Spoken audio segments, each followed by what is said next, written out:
We are here for Soul Serenade. And what we are focusing on, show me now, is mental health and self-care and yoga. We have some phenomenal sisters here to share with you today. And I'm going to get started shortly, but we just want to welcome in as many as possible because I know this topic is so important. Now, before we get started, what I would like for everyone to please write in the chat is after you saw, so Detria McMiller, I apologize if I'm pronouncing it incorrectly. Danielle, you said you have her downloaded on your Apple playlist. Yes, Danielle, I love Laura Mbula. I'm telling you, once you guys get a taste of her, you'll be hooked. What I would like for everyone to do is write in the chat, por favor, please, s'il vous plaît. Write in the chat what you would like to get out of today's session. Just what crossed your mind? What were you hoping for? Hi. And in case you didn't know, this is interactive. So we really need to hear from you because for me personally, it's a part of my self-care plan. I need to hear back from people that I talk to. So the chat is how we're going to do that. When you read the flyer for this particular Soul Serenade, what brought you here? What made you decide to show up, Jerry, Journey, Althea, Arissa, Blessing, Brenda, Cheryl, Danielle, Detria, Janice, Jerry, what brought you here? Lysindra, how are you? Linda, Marilyn, Tarsha, why did you come? The yoga.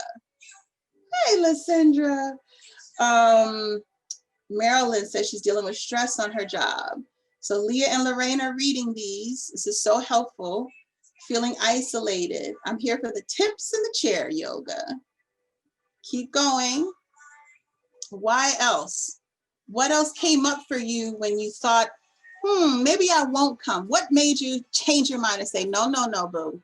You know you need to show up. What was it that kicked you in?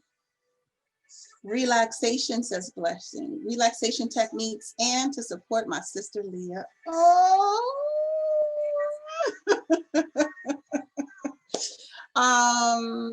Tarsha says relaxation techniques.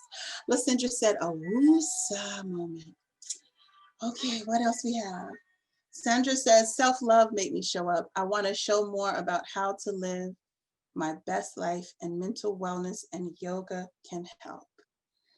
Brenda says some touching info to survive those challenging moments. Listen, this is really resonating with me right here. And what I want to do is introduce you all to the opening message for today. Hi everyone, my name is Tamika Atkins and I'm the convener of the Women of Color Initiative and the Executive Director of Pro Georgia. This is our first major holiday season while in the midst of the COVID-19 pandemic. We encourage you to go to our website, www.womenofcolorinitiative.org, where you can connect with other women of color who are also facing difficult times managing this holiday season without having all of your friends, family, and loved ones around you. Holidays are hard for many of us, and that is before we add COVID-19 into the mix. We know that many of us as women of color are going to face holiday blues this year. But you do not have to face this hard time alone. The Women of Color Initiative has 2 opportunities coming up for you so that you can connect and engage with other like-minded women of color. You can share your stories and not be alone this holiday season.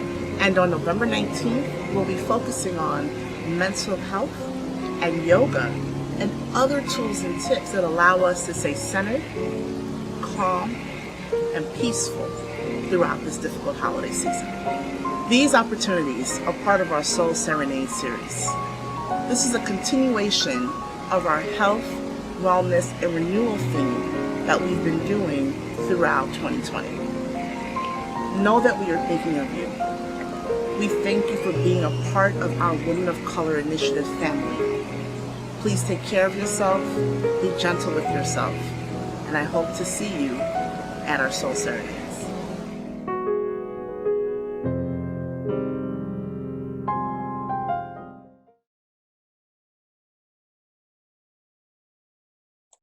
Unmute, yay. So we just heard from Tamika why this exists, why the Soul Serenade exists, why we all decided to participate. It's not just because it's a cute title, because it is, okay? Soul Serenade is here. That's a wonderful title. But it's also because we all have these buried and sometimes exposed critical needs.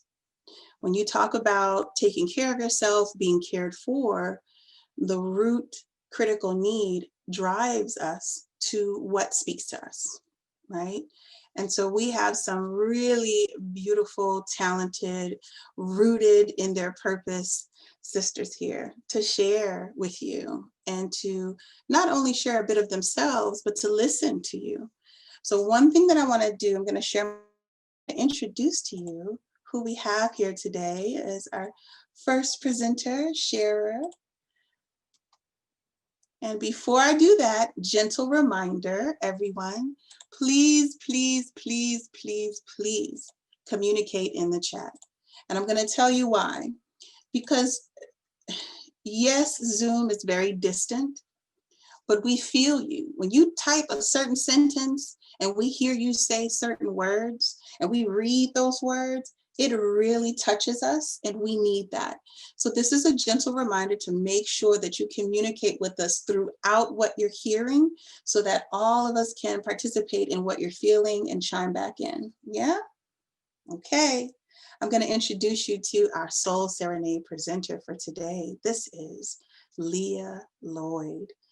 Leah is a psychotherapist, coach, and training facilitator.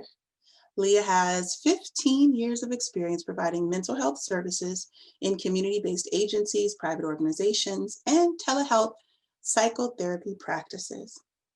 I want to make sure you all know that Leah is going to share even more about what brought her to where she is right now in her career, but then also her purpose. Are we ready? We are ready for you, Leah, if you wouldn't mind unmuting and sharing a little bit with all of our participants.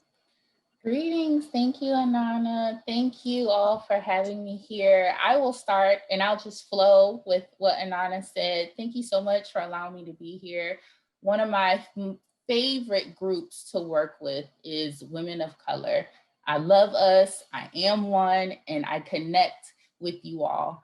I'm so grateful and honored to be able to be living in purpose. I'm one of those people that actually is doing the very thing that they went to school for.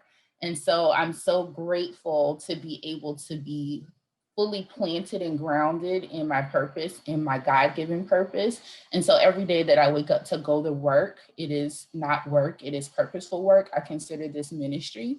And so I'm so grateful and honored. Thank you all who are here, who showed up for this, for me, to community. Thank you.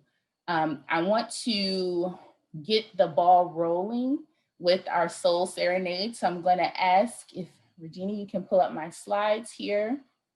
And just for our time together, I want us to really just be mindful that we're going to be checking in with ourselves, going to assess our mental health by learning the warning signs of burnout, anxiety, and depression, as well as be able to identify healthy coping skills and self-care practices to promote overall wellness. Regina, if you can go to slide 3 for me, please. So if you have the ability to widen your screen and make sure you can really see this is a feelings wheel. And typically when we have feelings or emotions, we usually say, I'm happy, I'm sad, I'm angry, I'm good, I'm okay. We can fall into the sad, mad, scared, maybe joyful, happy, feeling powerful. And sometimes that's just very narrow. It doesn't really give like a really accurate depiction of how you feel. And I think it's important that we are able to put language to and really articulate our feelings. So I want to give you an opportunity to look at this feelings wheel, look at what's in the core. That's where we usually land because it's safe, it's easy, and it's very common. But I'm going to encourage you to really expand to the outer bands of the wheel and really see if you can land on a feeling. And I like interactive. So my chat is up. I want to be able to see how you are feeling. So once you do a quick check-in with yourself and you find a word that really articulates how you're feeling, go ahead and put it in the chat.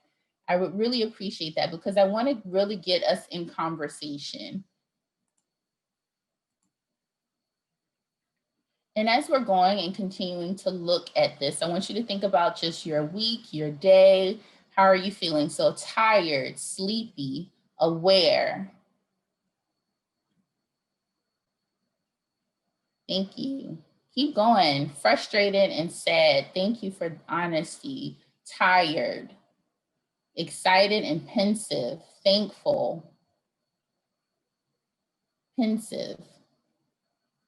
See, we're landing on those emotions. We're getting really clear and direct with our emotions. And so as we're thinking about this, I'm going to keep this feelings wheel up, tired and anxious and confused. I hope by the end of this, you gain more clarity on how to articulate your feelings, how to address them, interrogate them, but then also to be able to offer yourself healing, to learn coping strategies and some self-care strategies. Overwhelmed, content, inadequate. We're going to get into all of that. And so first off, I want us to really think about our triggers and our stressors. So triggers and stressors are a person, place, thing, or event that contribute to unwanted emotional or behavioral responses. So these are the things that we were talking about in our opening video, just the onset of a new season, COVID-19, politics, racial discrimination, inequity at work. What are some things that are triggers to you? Managing multiple roles, so being an employee, being a parent, a spouse, an entrepreneur, or a caregiver.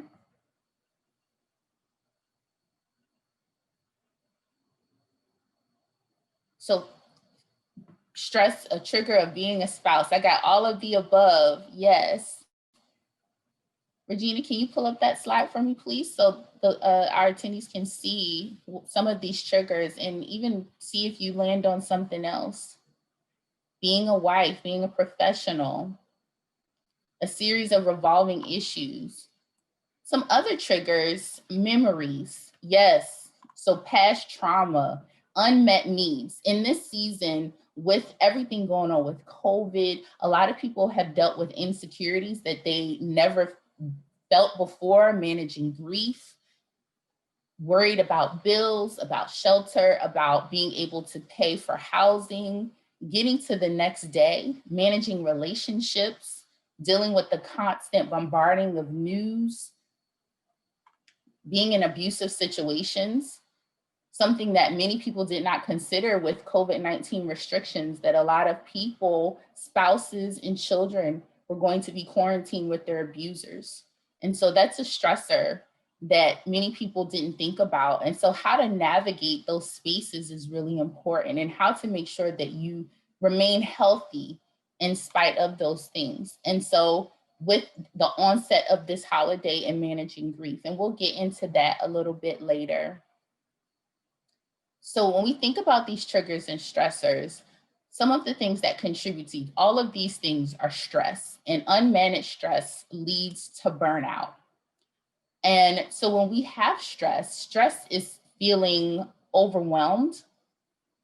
It's the having too much. I have too much on my plate. So some people said in the chat, they feel overwhelmed. That's when you have put too much on your plate. So you wake up, you have school drop off, you go right to work, you jump into a meeting, you jump into another meeting, there's no breaks in your day. After that, you go right into a different role. Maybe you're a parent, you're a caregiver, maybe you are all of these things at once. And so those things are stressors.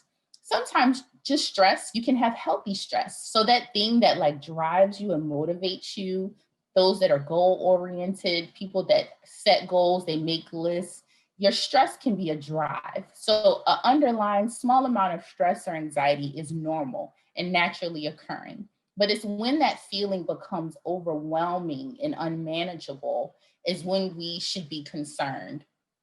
And so having just healthy coping skills, being able to talk it out, journaling, those things can help alleviate that. Better time management skills can help that. Now, the challenge with overwhelming stress or unmanaged stress is when you get to burnout. And burnout means that you don't have enough. You're completely depleted. You are running on E. Think about a car and it is running out of gas. So you're mentally, physically, emotionally exhausted and just drained. Uh, Often with this, you feel deprived, you feel a lack of motivation, and you just have no more to give. If I can get a hand or a thumbs up, how many of you can identify with feeling stressed or feeling burned out?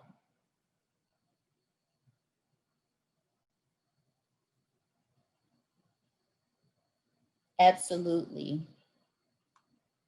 And so the thing about unmanaged stress or poorly managed stress is that it has a significant impact on our health.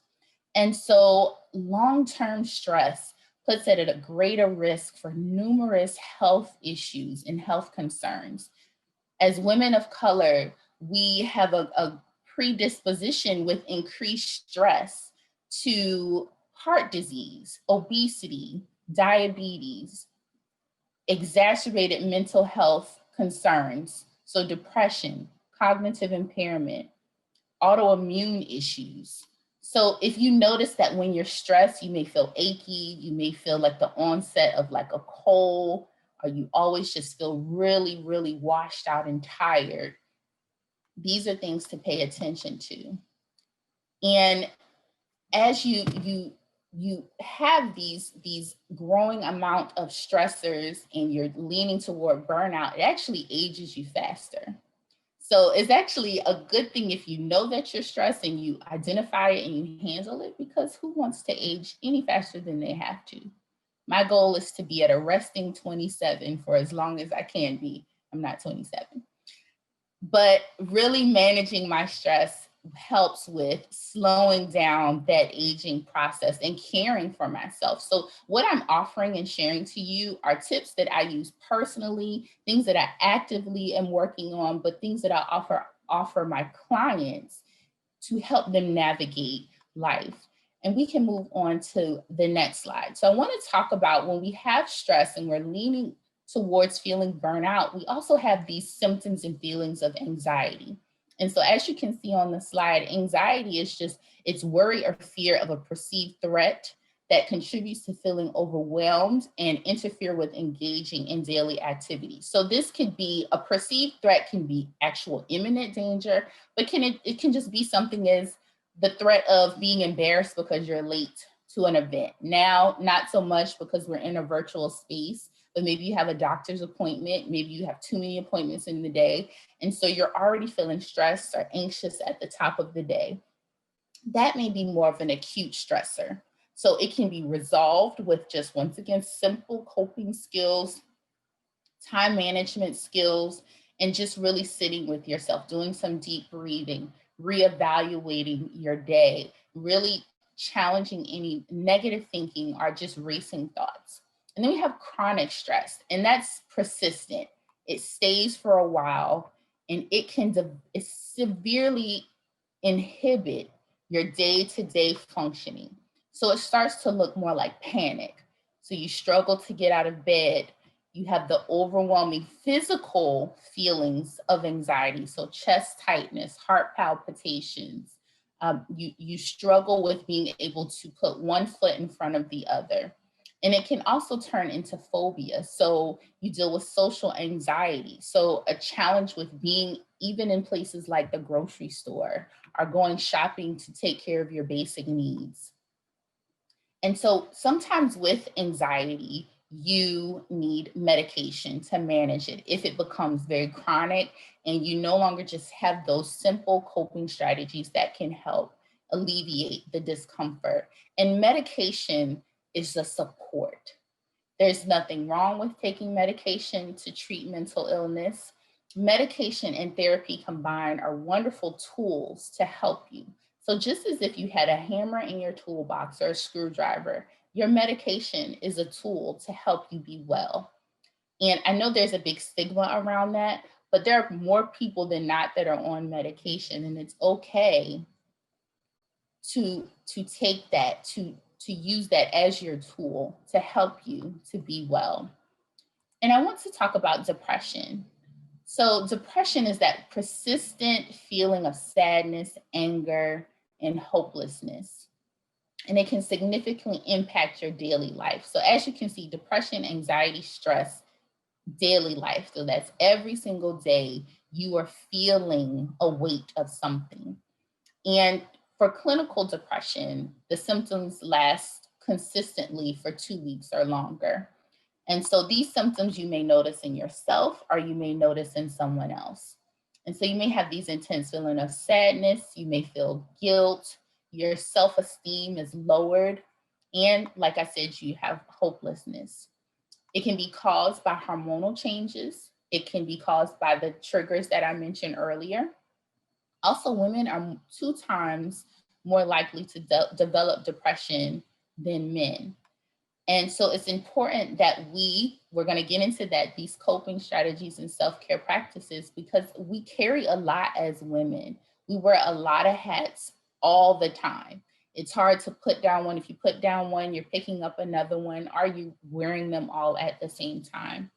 And once again, studies have shown that when you have increased mental health disorders in African Americans actually leads to unhealthy behaviors. So it can lead in an increasing in smoking and substance abuse and poor eating habits. So then that goes back to what I was saying before about how it can significantly impact all of your health. So then you have these other illnesses that develop and you have this comorbidity. So you are dealing with a mental health disorder and you're dealing with physical illness.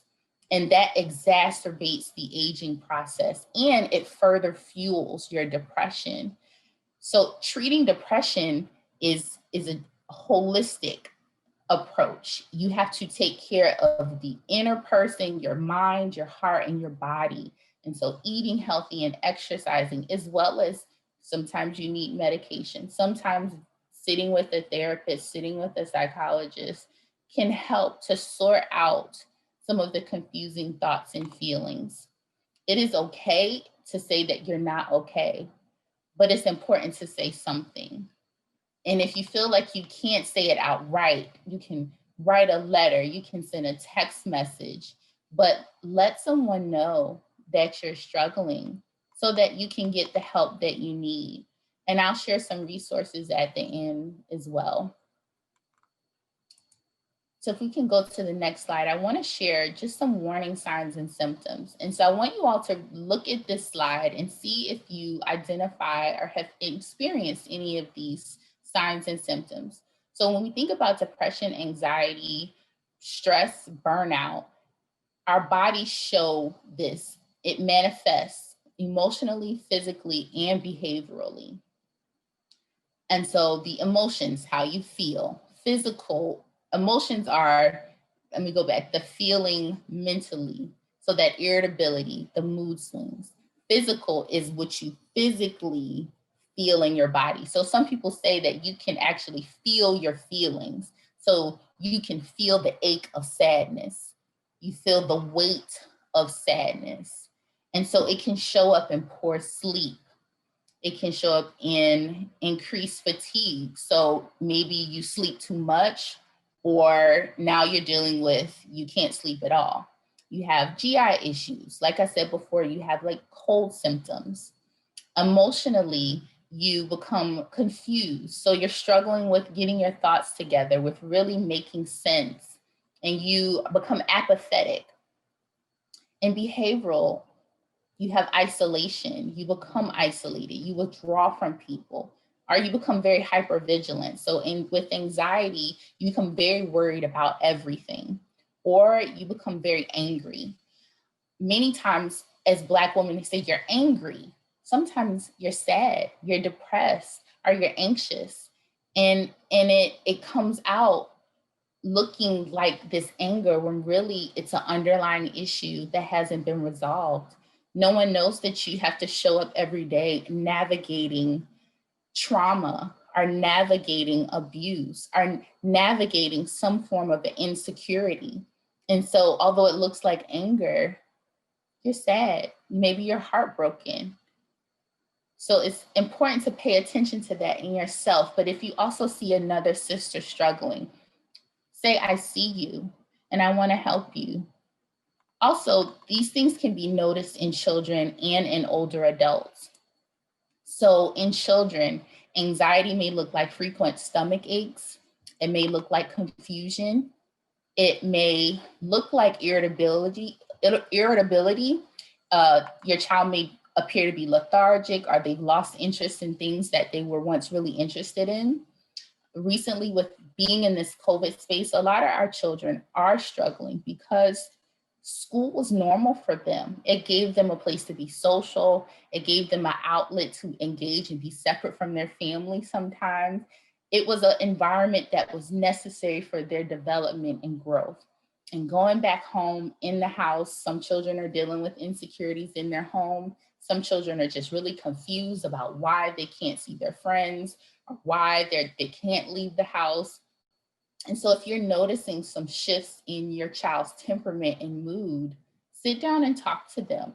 Be very clear and specific about what you see in them, and then ask them what they need. You'll be really surprised that children have a really great ability to articulate their feelings, especially if you've been teaching them about this early on. I encourage parents to teach your children about their emotions, about their feelings, about emotional regulation early on. So when the time is needed to come and they need to express themselves, they'll be able to say, yes, I'm sad. Yes, I'm struggling. And you can work through that together. So you can consult with your child's pediatrician. You can consult with a therapist, a psychologist, to get an appropriate diagnosis or just a treatment plan. Maybe they don't need a formal diagnosis, but they just need some additional support. Another thing that's really good to support your children is to provide them with healthy meals, encourage physical activity, and also encourage them to get rest. Like, children need to be in bed. Anything past like 9 o'clock is too late. They really need as much rest as possible. It significantly helps their moods the next day. Also, teaching children relaxation techniques and mindfulness techniques. My daughter is in pre-K and she says they do yoga before nap time. And I thought that was excellent because it allows the body to calm down so that they can ease into rest and ease into a nap. And so having that practice will stay with her for a long time. So she has a tool. Also, depression and anxiety can show up in our seniors. So our seniors can be withdrawn. They can show up as distant. Sometimes having those physical illnesses exacerbate mental illness, and you have that depression. And so gather around your senior. If you're a caregiver, helping to support them as they navigate through an illness. Take them for a walk, take them outside to get fresh air and sunshine. Encourage them to continue to engage in active living as much as they possibly can. Have them connect with the earth. There's so many healing properties with connecting with the sun and with fresh air. So I want to shift, now that we've done some education with regards to just some basic understanding of some of the more common mental health issues, I want to talk about coping skills and self-care. And so in the chat, we have a little bit of time. If some people can tell me some things that you do to help you cope when you are feeling maybe sad, anxious, stressed, what are some things that your go-to things that really work for you? So you have meditation, journaling,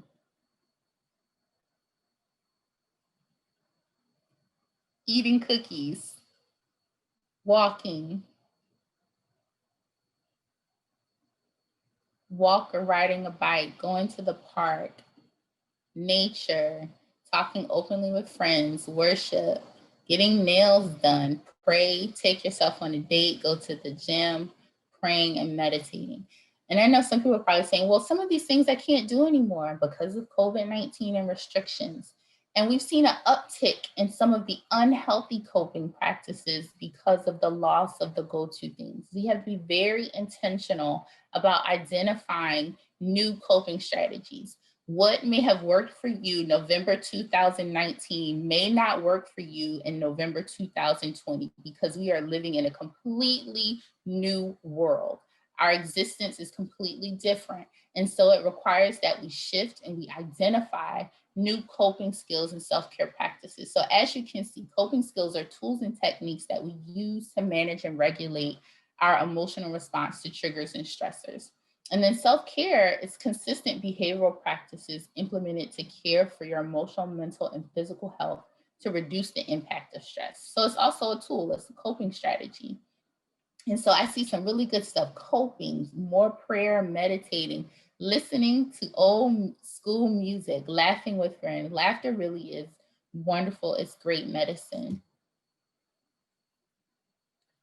And so when we get into these coping strategies, I want to talk about wellness. So when we think of self-care, thinking about wellness, and Anana did such a fantastic class for us this summer around having a strategic self-care plan. And so this connects with that as well. But I just wanted to give her a shout out. She gave us some really, really good material to use. So when we think about self-care, we have these 8 domains of wellness. And we need fulfillment in all of these areas. So emotional, financial, social, spiritual, occupational, physical, intellectual, and environmental. There are times that we may feel lack in those areas, and we will feel that in our bodies. And so the goal is to be able to have fulfillment in all of these areas. Sometimes it won't always be the same time, but as you can see, these colors, they all overlap. One contributes to the other. And so identifying activities you can do in each area will help promote overall wellness. So for example, we are gathered here today collectively. So that's social. Identifying a way to come together in community, in collective care is important. Taking care of your spiritual health. So prayer, church, communing with nature, meditation. Occupational. So if you have a goal that you want to work to for a career, or you're not really sure, you don't like your job, things are not working out, but finding a way to align yourself closer to purpose. The closer that you can get to purpose in work, the more satisfaction that you will feel. And some people, I wanted any job can be satisfactory. I have seen people at what we consider low level, but I think they're the most essential to operations in any place is the cleaning staff. They clean with joy. They clean with pride, and they're fulfilled, and they take pride in their work. That's fulfillment in that area. Physical health. I want to stress that we cannot deny caring for our physical bodies. If we do not treat our bodies well, they will fail us. The body will shut down. It is important that you eat healthy. You identify a healthy diet. I know some things taste really good, but it's important that we adopt a healthy diet. If you have a diet of fast food, of food filled with preservatives, with salt, with sugar, you literally become what you eat. And you will output processed sludge, trash. Your body will become that makeup of what you eat. If you eat dead food, and I'm going to tell you what is dead, what is living. So I believe in a more plant-based diet. At one point, I was more of a meat eater, but it didn't work for me. And there's nothing wrong with eating meat, but not every day, not all meals. Try to adopt more of a plant-based lifestyle.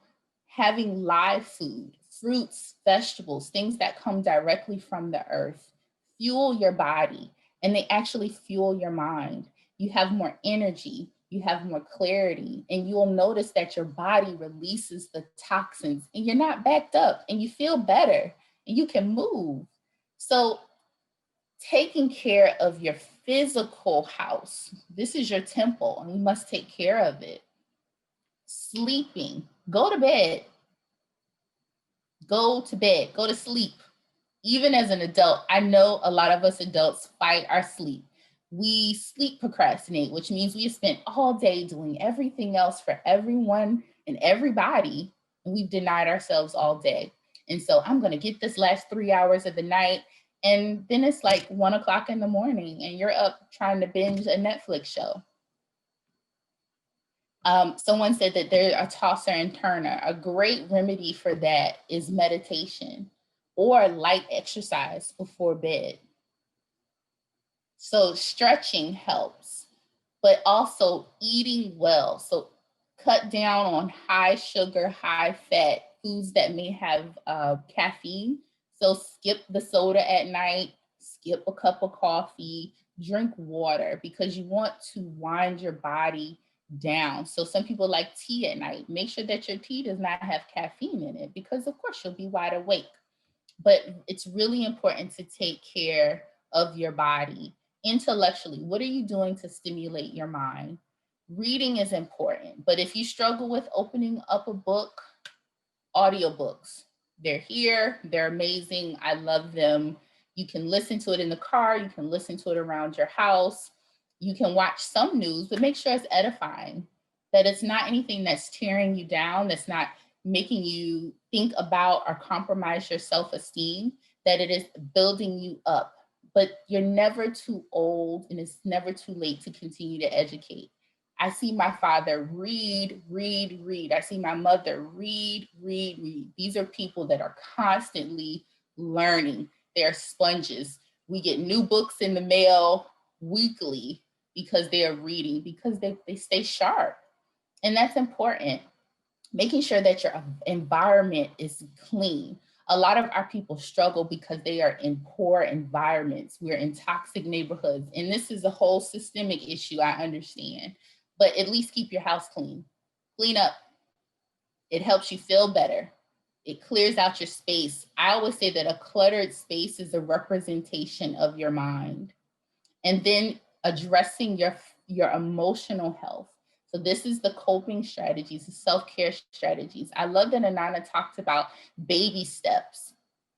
So not creating these big, big plans, but just looking at these 8 dimensions and identifying a small baby step, but also identify a barrier, because we love excuses. It's really easy to throw out a reason why you cannot. But I want to encourage you that you can find a reason to do. If your self-care strategy, if the baby step is that every morning I'm going to get out of my bed and I'm going to stand up straight and touch my toes, that's one step closer to your ultimate goal of getting physically active, getting out of the door, going for a walk, going for a run. So it's important to really think about small steps. And then finances.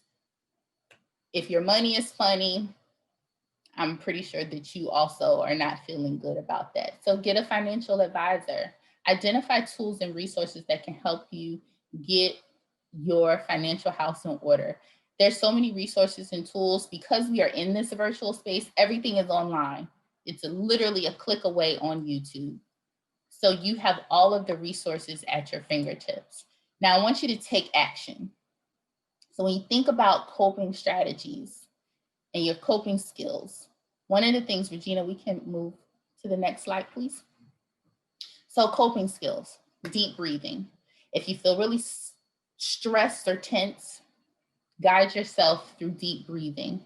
There's so many apps on your phone that you can use, but if you don't have access to an app, in your mind, give yourself a count, a deep breath in through your nose. Make sure your belly is filling up. Hold that breath for a count, 3 count, 4 count. and then blow it out.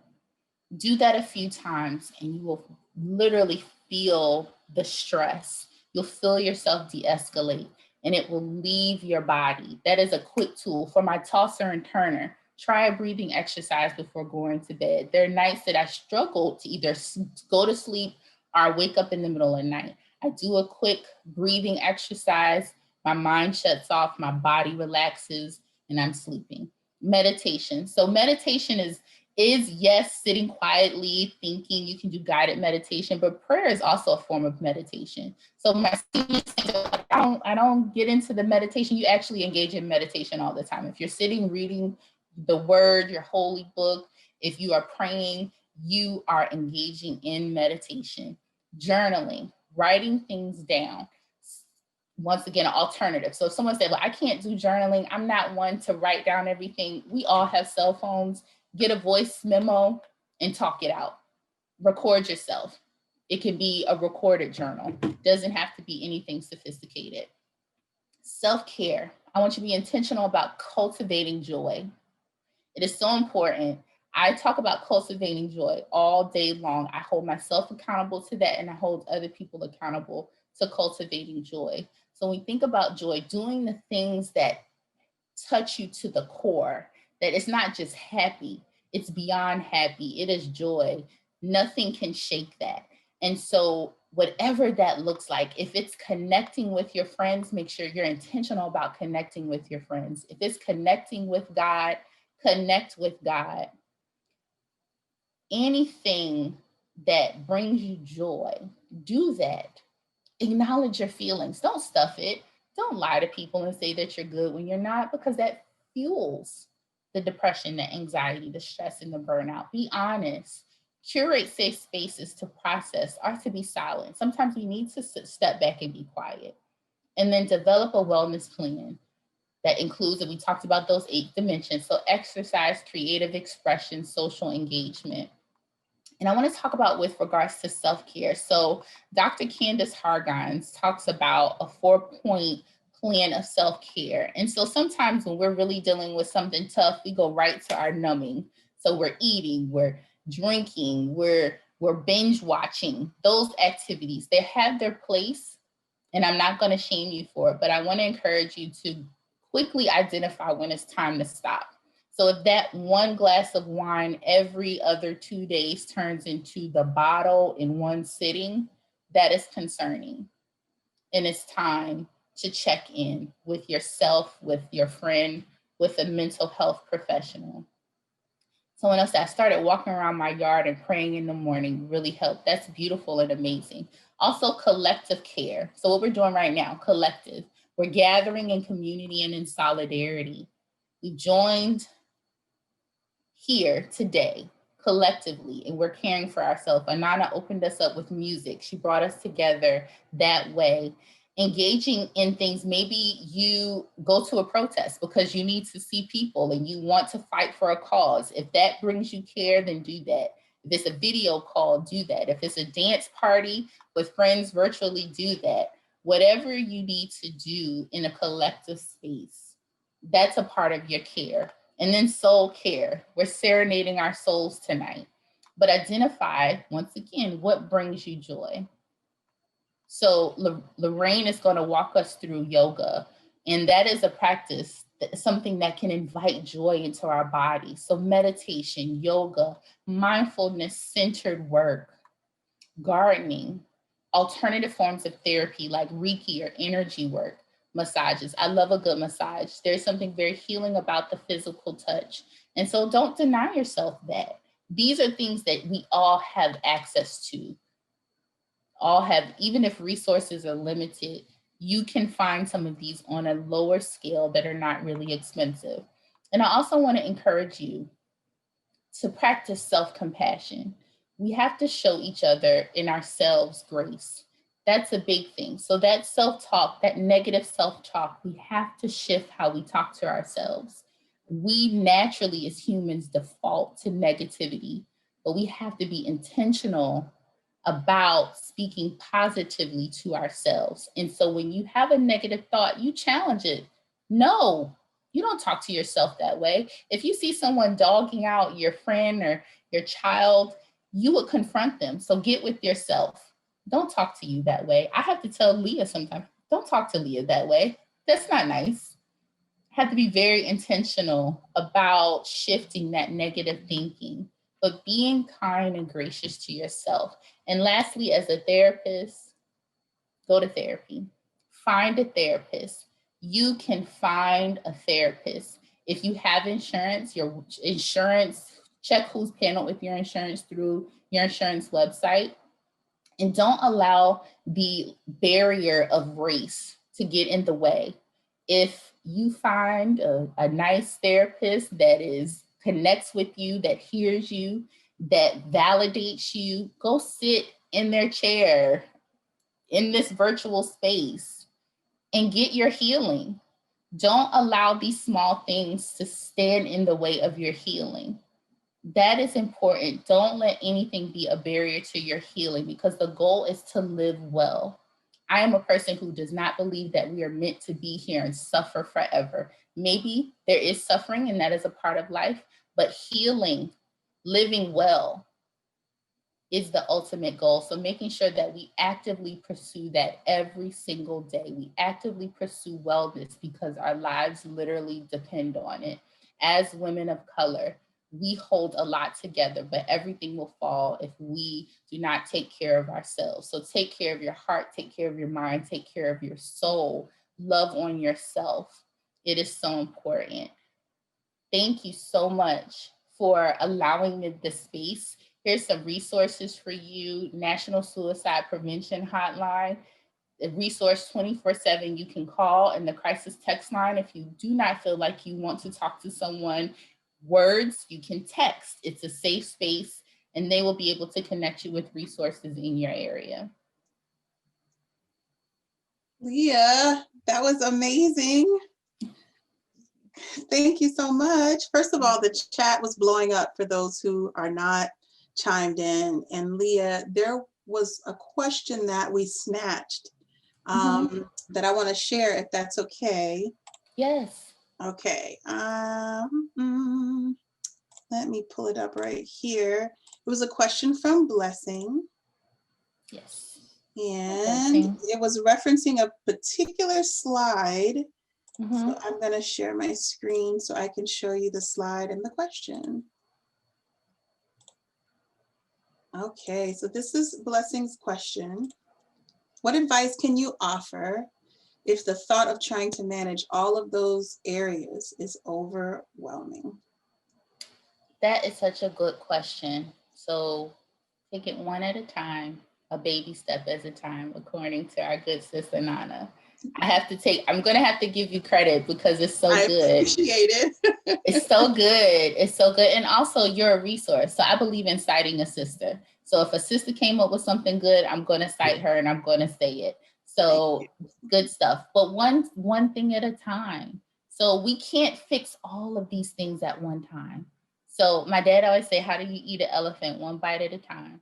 So we take a bite, one thing. What is the most deprived area out of all of these areas, and address that first. And you identify one baby step. So identify what the problem is in that area, and then start identifying the baby step that you can take to work towards remedying that issue. When you feel like you've gotten that together, you've gotten a consistent practice, and you're locked in to a consistent practice and working in that area, you're moving on to the next one.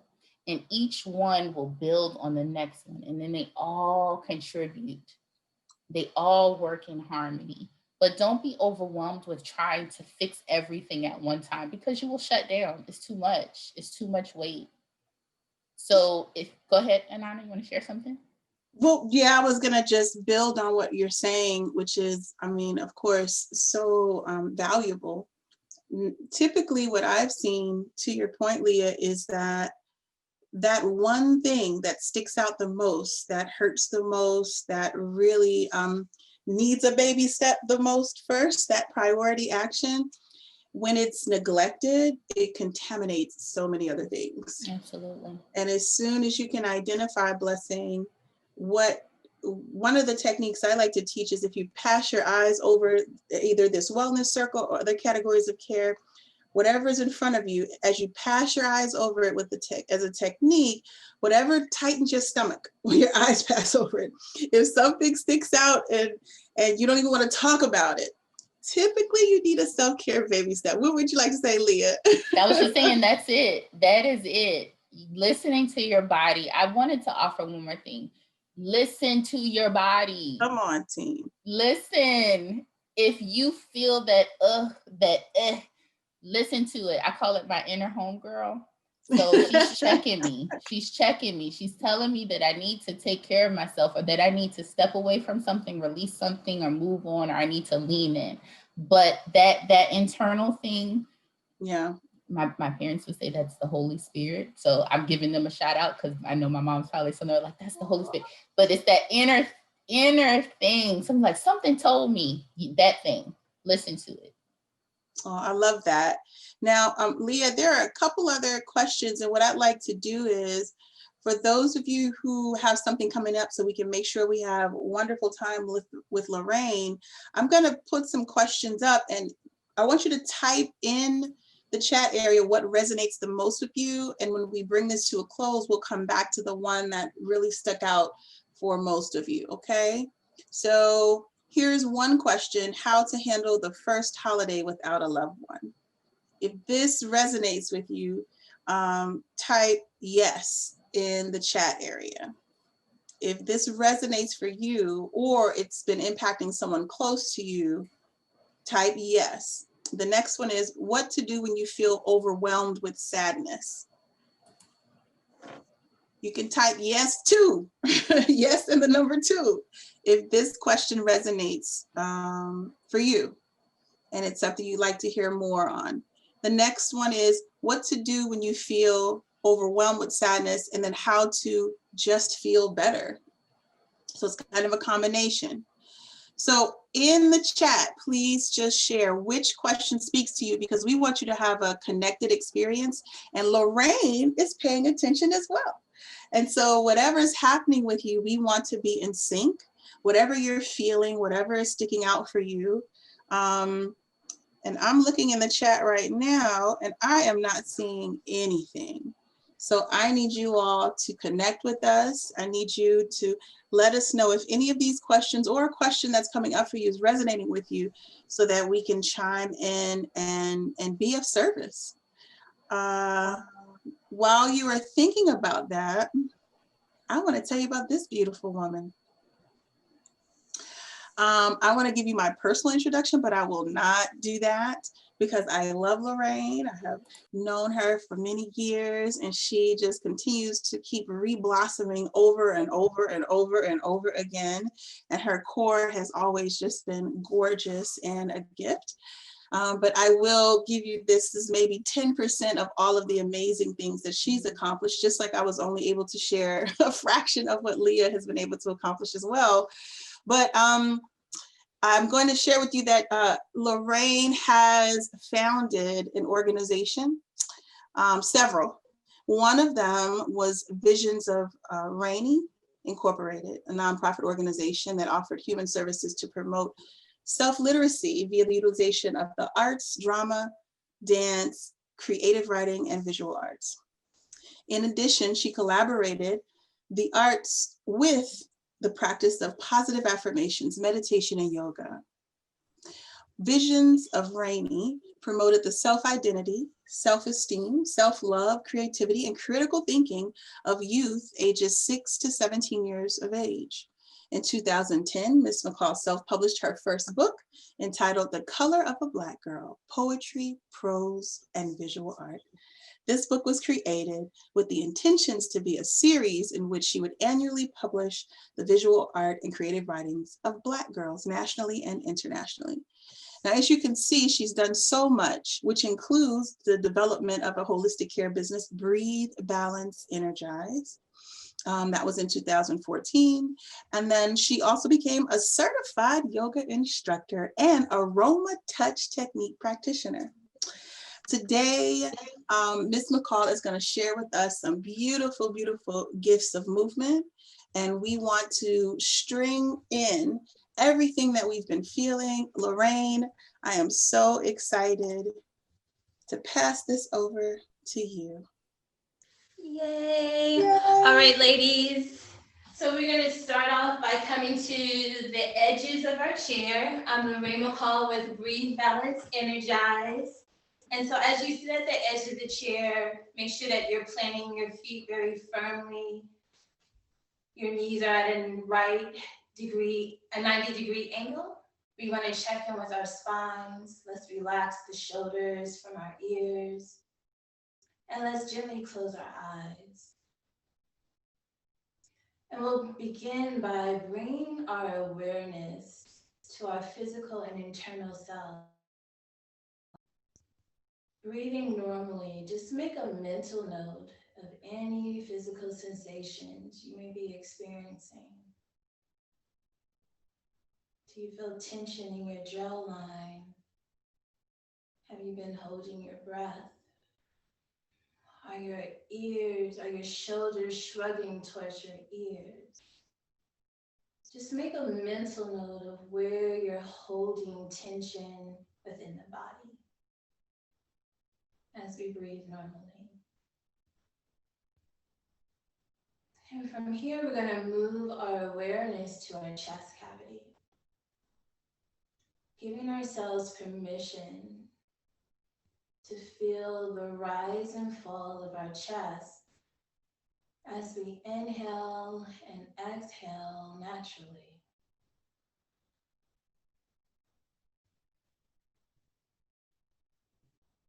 So we're going to begin this evening's session with an alternate nostril breathing exercise, Nadi Shohana Pranayama. This is an energy clearing exercise that will help to not only clear energy, but to begin to relax the mind and the body simultaneously. So we'll start with the right thumb, closing the right side of your nostril. We'll take a deep cleansing inhale through the left nostril, allowing the full expansion of your lungs, your abdominal area, the side bodies of your upper torso, expanding like a balloon.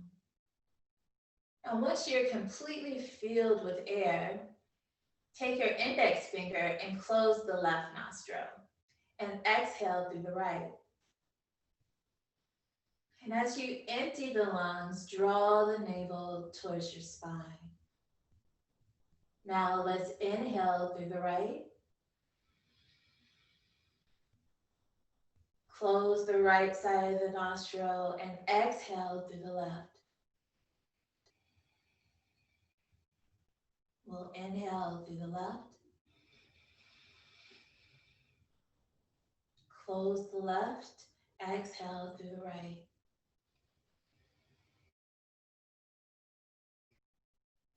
Inhale through the right. Close the right, exhale through the left. Close the left. Inhale right. We're going to do this 5 more times at your own pace. This is 1.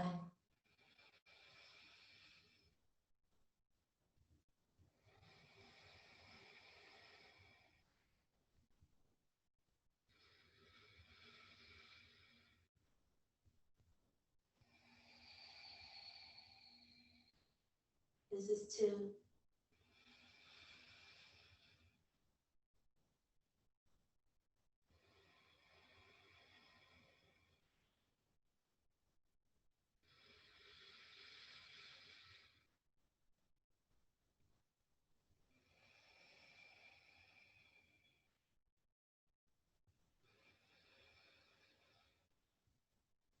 This is 3.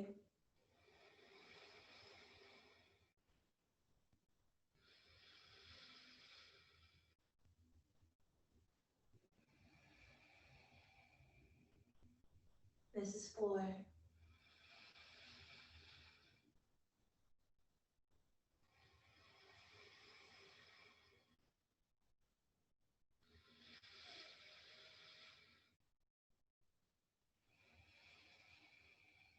Last one.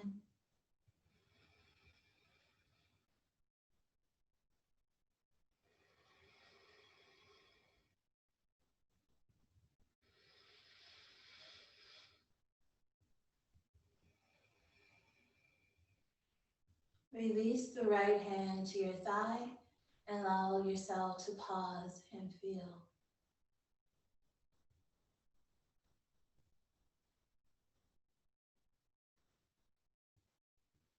Let's take a deep cleansing inhale through the nose and exhale, gently open the eyes. Begin by inhaling, lifting the arms above the head, looking at your thumbs. And exhale, release the arms. Inhale, lift the arms up. Exhale through the mouth. Again, inhale, lifting the arms above the head, looking at the thumbs. And from here, let's exhale, releasing the left elbow to the inner left torso. From here, we'll gently place the right hand on the left side of your head. Take a deep cleansing inhale. And exhale, gently release the head towards your left shoulder. Relax the shoulders from your ears. Feel the elongation on the left side of your neck. I'm sorry, the right side of your neck. This is 5, 4, 3,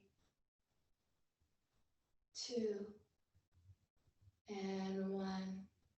And let's gently release, returning to a neutral spine.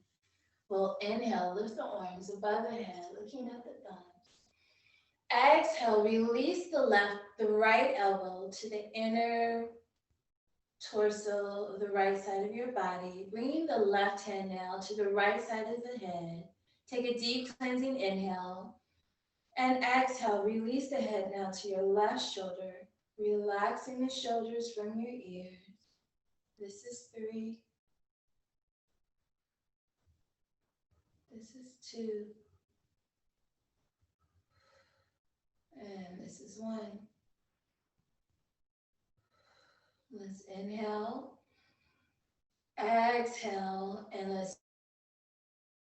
inhale, lift the arms above the head. Exhale, bring the arms into cactus. So from here, we're going to rotate the left palm to be flat, facing the ceiling. And from here, we'll take a deep cleansing inhale. And then exhale, press the right hand in the direction of your left hand as you look over your left shoulder. Hold it here. This is 5 and 3 and 1. We'll inhale, exhale, and release, returning to a neutral spine. Let's inhale, lift the arms above the head. Exhale, bring the arms into cactus. Rotating the right palm to face the ceiling. We'll take a deep cleansing inhale. Exhale, press the left hand now in the direction of the right hand as you look over your right shoulder. Hold it here. This is 5, 3, and 1. Let's inhale. Exhale, and gently return to a neutral spine. We'll inhale, lift the arms above the head. Exhale, bring the arms into cactus. And so from here, we're going to press the elbows back, draw the shoulders, shoulder blades to your posterior midline. Take a deep cleansing inhale and lift the chin. And then exhale, release the head back. Holding it here, 4, 5, 4, and 3, 2, and 1. Take a deep cleansing inhale. Exhale, round the back, bringing the forearms and elbows together. Drop your chin to your sternum. Hold it here. This is 5, 4, 3, 2, and 1. And let's gently release, returning to a neutral spine. Let's inhale, lift the arms above the head. Exhale, release the left hand to the side of your chair. We're going to lift up through that right shoulder. And then exhale, side bend to your left, holding it here. So you can either hold on to the base of the chair or you can extend that left hand towards the floor. And we're here for 5, 4, 3, 2, and 1. And let's gently release, returning to a neutral spine. Inhaling, lifting the arms above the head. We'll exhale, release the right hand now to brace the bottom of the chair or reach towards the floor. We'll inhale, lift up through that left shoulder, and exhale, side bend to your right. This is 5, 4, 3, 2, and 1. And let's gently come up and release the arms. So from here, we're going to inhale, lift the arms above the head. Exhale, bring the arms into cactus. So pressing down into your right bottom foot, you're going to lift the left knee. We're now going to work the core.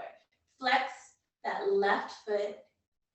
Relax the shoulders from your ears. Lift up through the spine. We're here for 5, 4, 3, 2, and 1. Take a deep cleansing inhale, and now let's cross that left leg over your right. We're going to extend the right hand outside of the left thigh, and then spinal twist to the right, looking over your left shoulder. Spinal twist to the left, looking over your left shoulder. And we're here. This is 5, 4, 3, 2, and 1. And let's gently return to a neutral spine. Keeping the legs crossed, we'll inhale, lift the arms above the head. Exhale, forward bend. Bring the chin, nose to your left kneecap. Holding it here. Nice rounding of the back. 4, 5, 4, 3, 2, and 1. And let's roll up 1 vertebrae at a time. So from here, we're going to take the left ankle and place it on top of. Let's gently place both hands in the inner portion of your left kneecap. Relaxing the shoulders from your ears, lifting up through the chest, relaxing and lifting up in the spine. Let's gently add some pressure to the inner left kneecap as we make a slight 4 number with the left leg, holding it here, opening up that left hip. You might feel a nice lengthening in your left glute, your gluteus maximus, minimus. 4, 5, 4, 3, 2, and 1. And so from here, we're going to bring our hands to the left kneecap, and let's just gently pull the knee in to our chest. Check in with the spine, relaxing the shoulders, and let's just rotate the foot, left foot to right for 3, 2, 1, other direction, 3, 2, 1. And then from here, extend the legs straight and lower it to the floor. We'll inhale, lift the arms above the head, and then exhale, let's hinge at the waistline. And so you can stay here at a 45-degree angle. If this is comfortable for you, you can bring your palms down to your right thigh. You can bring your hands to the floor and through that left hamstring. So pressing the chest towards the thighs, lift up the chin in the direction of the ceiling. 4, 5, 4, 3, 2, and 1. Drop the head, hold it here for 5, 4, 3, 2, and one. And let's roll up one vertebrae at a time. And now let's plant that left foot very firmly, forming a 90-degree angle with the right knee. From here, we'll inhale, lift the arms above the head. Exhale, bringing the arms into cactus. Relaxing the shoulders from the ears, we'll now lift that right knee up towards the chest, engaging your abs, drawing your navel towards your spine. This is 5, 4, 3, 2, and 1. So from here, we're going to bring that right hand, the left hand outside of the right thigh, and we're going to look over our right shoulder, holding it here. 4, 5, 4, 3, 2, and 1. Go between the left arm and right thigh. 4, 5, 4, 3, 2, and 1. And let's gently return to a neutral spine. So from here, we're going to inhale, lift the arms above the head, and then exhale, forward bend, bringing the chin, nose, forehead in the direction of your right kneecap. Hold it here. 4, 5, 4, 3, 2, and 1. From here, we're going to bring that right knee, that right ankle on top of your left thigh. Let's inhale, lift the arms above the head, and then exhale, we'll bring the hands gently here to the inner right kneecap, adding some gentle pressure, relaxing the shoulders from the ears, opening up the right hip and glute. 4, 5, 4, 3, 2, and 1. So from here, we'll bring the hands to our kneecap.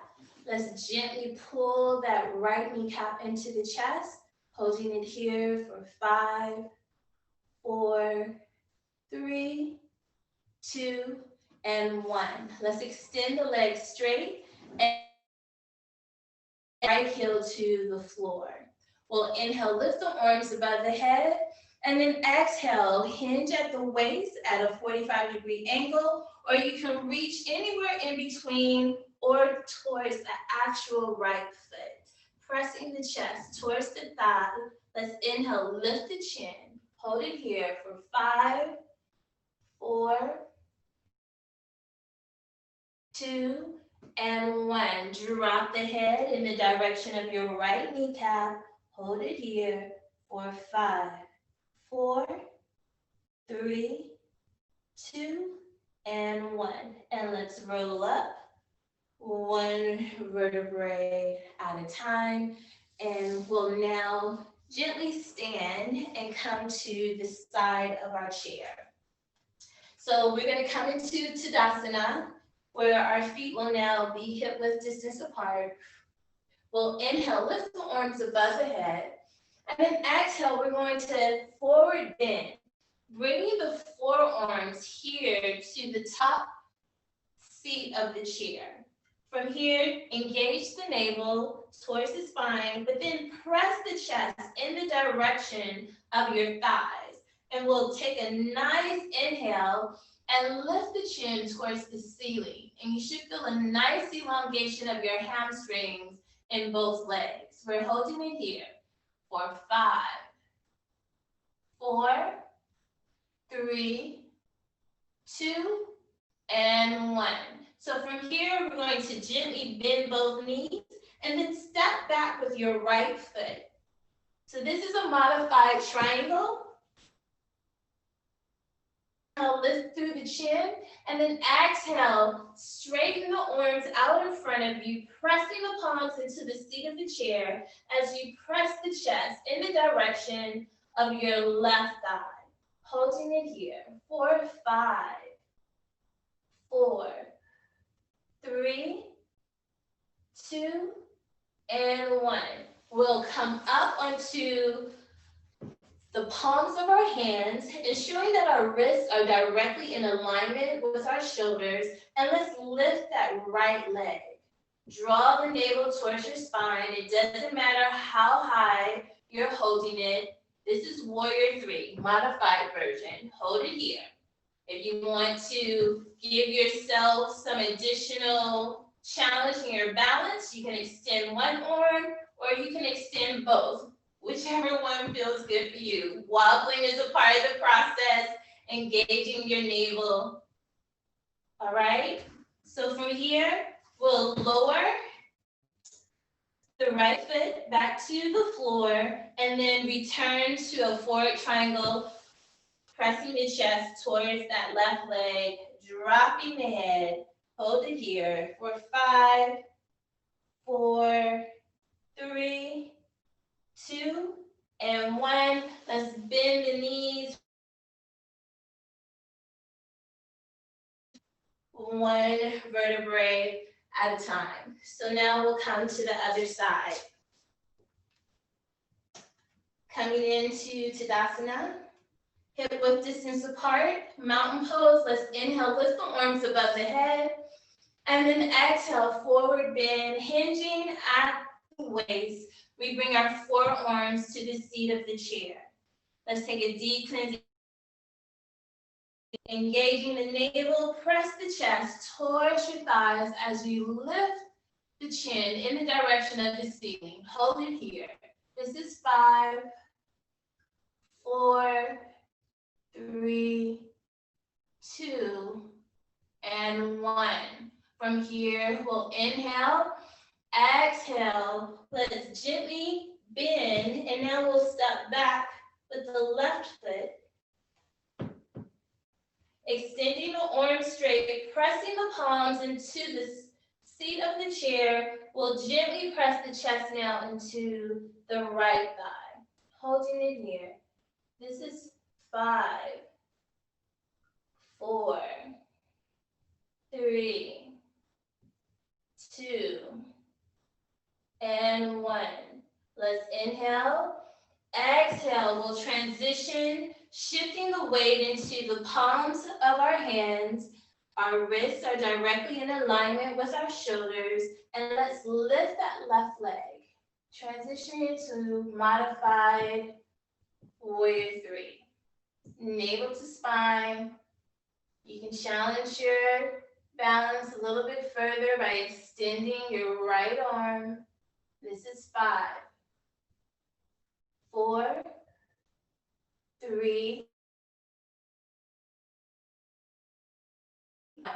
And we'll gently release that left foot back onto the floor, transitioning back into triangle, pressing the chest into the right thigh, this time dropping the head in the direction of your right thigh. We're here for 5, 4, 3, 2, and 1. And let's gently bend both knees, and we'll step forward with the left foot, and let's roll up one vertebrae at a time. So let's come back to sitting at the edge of our chair. So this time we're going to bring the right leg at a 90-degree angle on one side of the chair, and on the other we're going to extend the left leg straight with the left foot, full foot making contact with the mat. So from here, we'll inhale, lift the arms, shoulder height, coming into modified Warrior 2. Holding it here. This is 5, 4, 3, 2, and 1.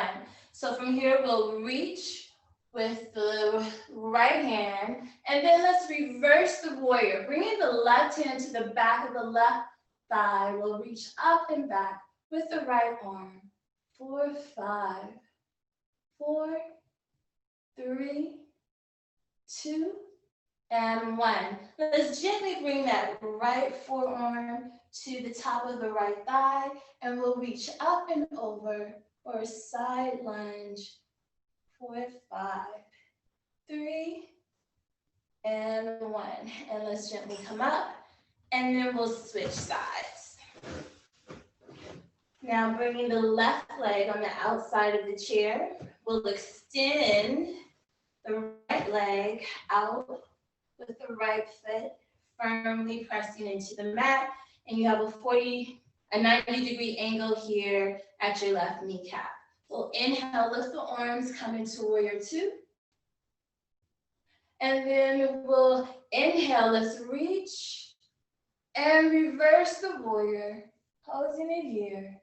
This is 5, 4, 3, 2, and 1. And let's gently come up.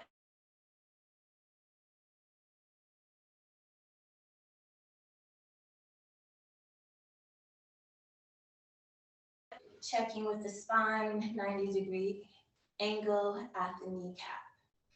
So we'll inhale, lift the arms above the head.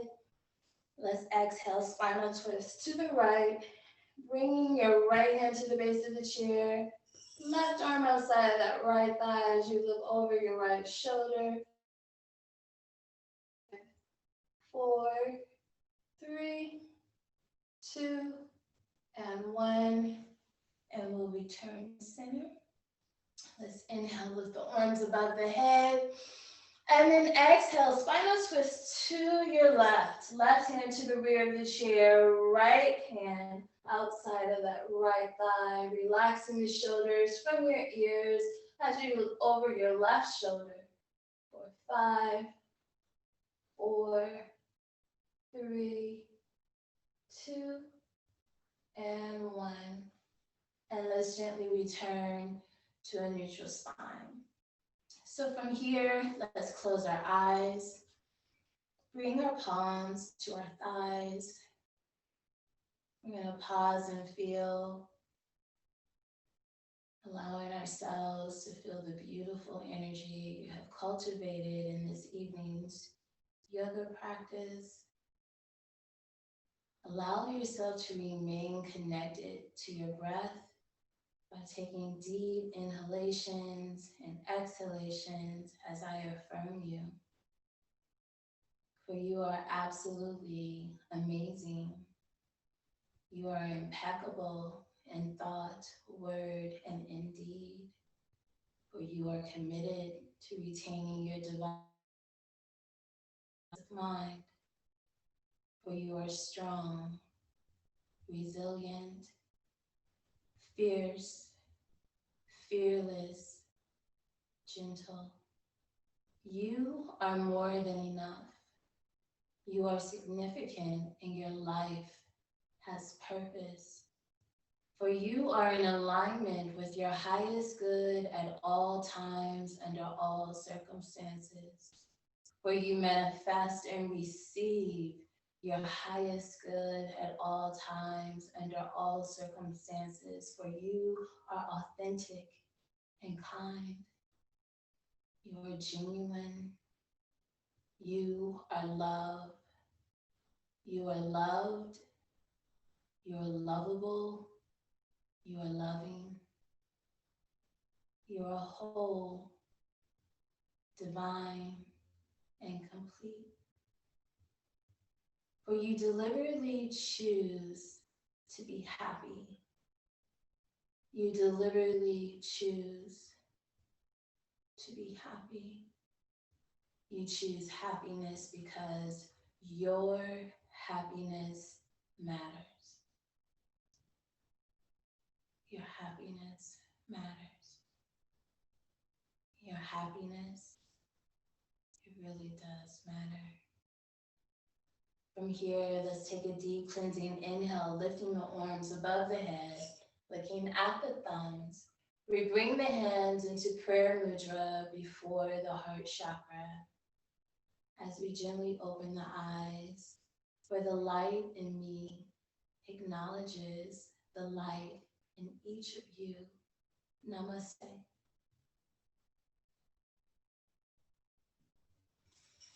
Thank you.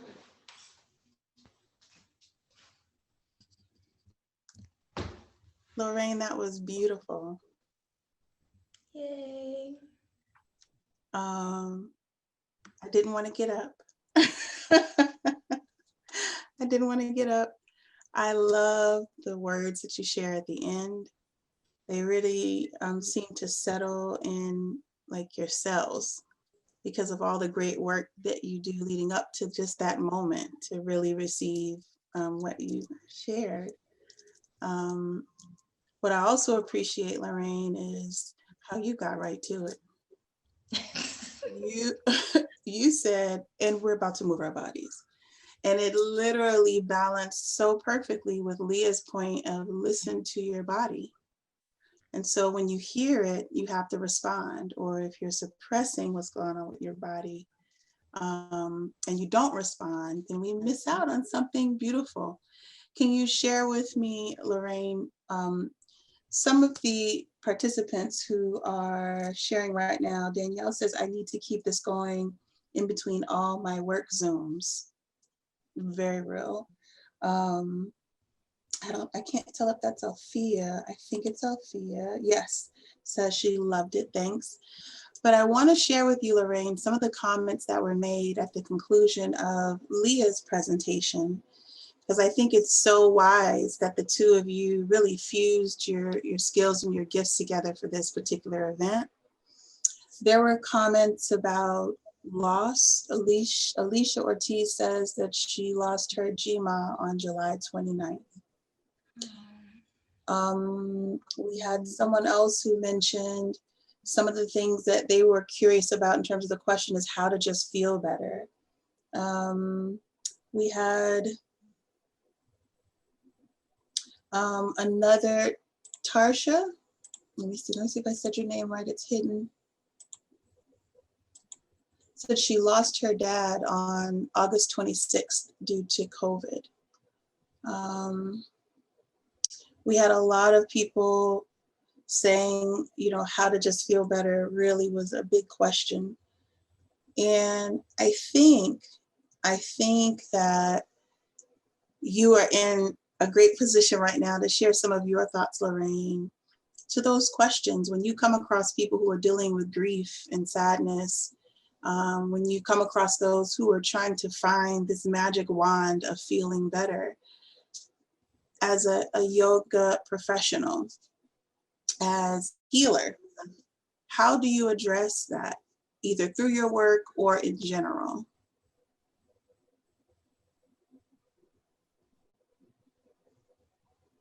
I'm gonna type it for you.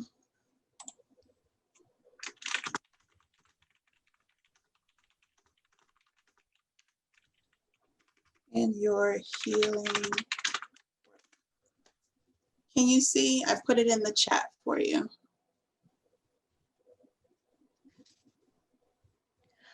It's choppy. So I heard something about being a healer and how do you what? How do you address grief? Grief. Okay, so here's what I will say, that there are a lot of things going on in the world outside of ourselves that we do not control. But what we do control is the mastering of ourselves. And what that means is that we dictate what we think, what we feel, and our behaviors. And change begins at the thought level, right? So we have to shift where we're investing our energy and the messaging that we tell ourselves in terms of what is true and what is not. I have to believe that there's a world where there are beautiful people that are doing phenomenal jobs at not only loving themselves, but loving others. And I am an active member of that, like in knowing what it is that I give and do, then I trust that I am not in this world alone doing this one particular act by myself.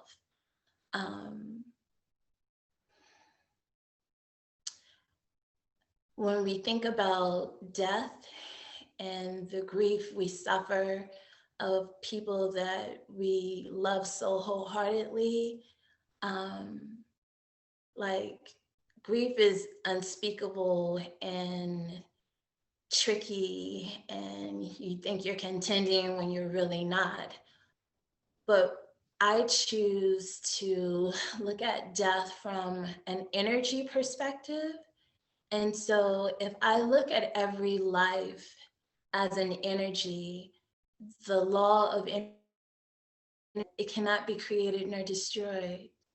All it can do is be transferred from one thing to another, right? And so my father passed like 3 years ago. And when I choose to think about him and miss him physically, that's when it hurts. But when I choose to acknowledge him as this infinite energy that was responsible for my presence, that I still have the ability to carry and thought, it makes it a little bit more manageable for me. I choose to hold on to things, the stories, the moments that make me smile. And that is what helps me contend ultimately. So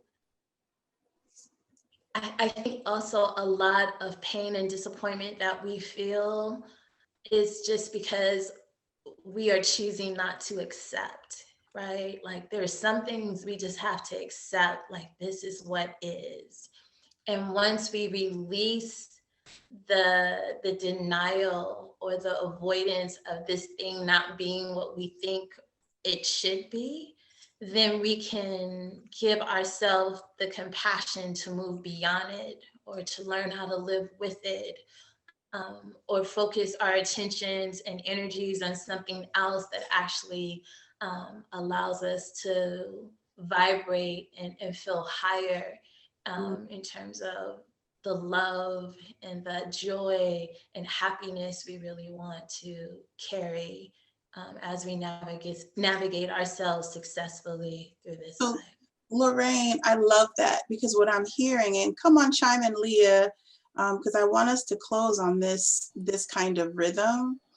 What I'm hearing you say, Lorraine, and it's a question, it doesn't sound like it. What I'm hearing you say is, you kept saying, I choose, I choose. You kept leading with, I choose. And I want to get your thoughts on this, Leah. It sounds like in the choice, you are choosing the medicine as Yes. opposed to the poison, right? And so grief, although it is a natural response, it sounds like you're saying when you overly concentrate it and it's repetitive and you choose not to add ointment of joy, of good memories, of movement, of breath, of some of the techniques that Leah talked about earlier, in terms of just being proactive and getting rid of the negative talk, right? Would you say, Leah, check in yourself? So that yes, the power is in choice. Yes. That we hold infinite possibilities, but we can only access that which we believe and which we choose to identify, acknowledge, and utilize in our lives. If not, then we're choosing things then in turn that is not serving us. So And it we seems, have the I'm sorry, power of choice. yes, I'm sorry to interrupt, but it seems like the practice of yoga is called the practice because you're practicing engaging in something that can be an ointment, right? Yes. And so, Leah, if you could kind of bring us to a close, how do you see the tie-in? Because you really spoke to the mind, the body, the soul. We're talking about serenading our own souls. You talked about environmentally and collective care. You talked about how we have all made a choice, to your point, Lorraine, to show up here.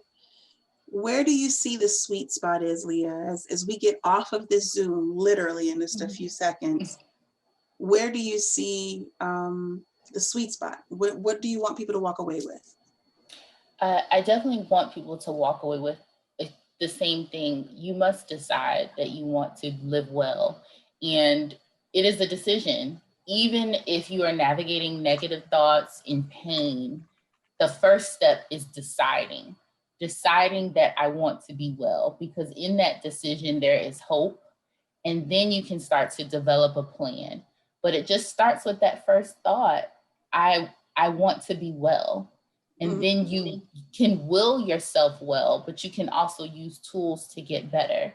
But definitely knowing that you have control over your thinking and affirming yourself in that. So I decide to be well. I want to be well. I am well. I will be well. Speaking those things, speaking it over yourself, affirming yourself every day. So definitely everything starts with a decision. If you want to do something, if you want to walk, I'm telling my body to walk. I'm telling myself to get up and move. So we can say, I am going to decide I'm going to be well. And then write a plan. I'm going to start with just changing my diet. I'm going to start with going outside and breathing some fresh air. I'm going to just drink more water, like simple things that you decide to do. So I want to encourage you that you can be an active participant in your healing. You can take control of your healing. Do not relinquish that right. Take full control of it and know that you can control that. And that is something that you can offer yourself. So I'm noticing as we close that people are building on these affirming words, and they are highlighting the choice. Sandra says, thank you, Leah, Lorraine, and Anana. I choose wellness for my life, and thank you each for what you shared tonight. Oh, it has impacted my sense of wellness. That is what our hope was. I don't want to speak for the sisters, but I'm going to celebrate the fact that our calling brought us here. We want you all to serenade your own soul, and we want you to help us serenade the soul of a sister activist. She's more than just a representative for her district. She is a warrior. She's a warrior that at times has been unsung, and we will not have it. So we ask you to remember this day and this time, and you join us back so that we can serenade the soul of the amazing, the powerful Able Mabel Thomas. She has a resume you would not believe in terms of the impact she's had on the social justice world that we live in. So Thursday, December 23rd, if you don't do anything to make sure we uplift and serenade the soul of the sister, please share this invitation with others. And we also want to make sure that you know it's going to have a beautiful musical presentation by neo soul and R&B artist Iman, who I hope you all joined us for last week, because he really just put a salve over everything that we all were experiencing on that day. So again, the date is Thursday, December 3rd. It is a soul serenade. We're going to celebrate 3 decades of community and legislative activism by Able Mabel Thomas. All right, everyone, if we can all just take a deep breath in together. Let it out together. One more time, deep breath in. Let it out together. You did a good job. Everyone get some rest tonight. Good night. Thank you, Leah. Thank you, Lorraine. You all were amazing. We really appreciate you.